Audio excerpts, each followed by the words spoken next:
نیک نیتی۔ پرانے زمانے میں ایک بوڑھا اور ایک جوان دونوں نے مل کر ایک زمین خریدی اور اس میں گندم بوئی۔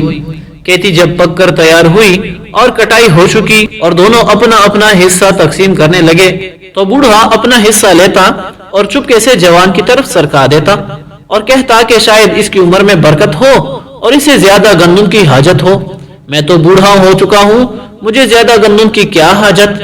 اور جوان اپنا حصہ لیتا تو چپکے سے وہ بھی بوڑھے کی طرف سرکا دیتا اور کہتا کہ بوڑھا عیالدار ہے، اسے زیادہ گندم درکار ہوگی۔ جوں جوں یہ دونوں آپس میں یہ معاملہ کرتے رہے، گندم بڑھتی گئی اور ختم ہونے میں نہ آتی تھی۔ جب یہ دونوں تقسیم کرتے کرتے تھک گئے تو دونوں نے ایک دوسرے کو اپنی اپنی نیت بیان کی تو پتہ چلا کہ یہ برکت ہماری نیک نیتی کے باعث ہے۔